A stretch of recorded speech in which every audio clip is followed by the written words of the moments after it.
Étape difficile pour le Tour de France aujourd'hui. 2 Français sont arrivés en tête à l'issue d'un parcours particulièrement audacieux avec 2 cols hors catégorie, dont l'un à 2802 mètres. Nathanaël de Rinxin et Régis Maté. C'est sans aucun doute le miracle de ce Tour de France. Dans la descente vertigineuse du col de Bonnette, Johnny Augustine, le Sud-Africain, sort de la route et tombe dans le ravin. Quelques éraflures et une grosse frayeur plus tard, il termine 35e de l'étape à 5 minutes du vainqueur. La descente n'est pas mon point fort. J'ai essayé de suivre les autres, mais j'ai raté le virage. J'ai cru que mon tour s'arrêtait là. Vainqueur du contre-la-montre de Cholet il y a 2 semaines, Stefan Schumacher a montré aujourd'hui qu'il avait aussi une bonne pointe de vitesse en montagne.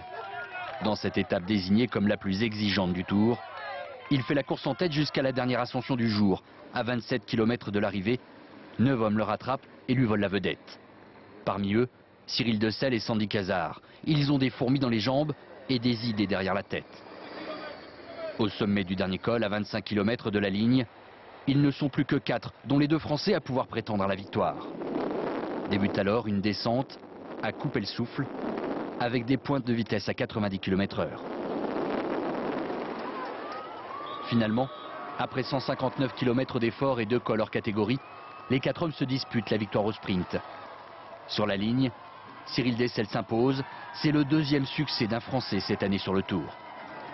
J'ai pas pris le risque de lever les bras avant la ligne parce que je connais trop cette victoire et je voulais pas me faire passer sur la ligne. De leur côté, les favoris ont passé la journée ensemble. Derrière Frank Schleck, le maillot jaune, ils sont toujours 5 candidats à la victoire finale. Mais demain, l'Alpe d'Huez pourrait faire la différence. Le musée Picasso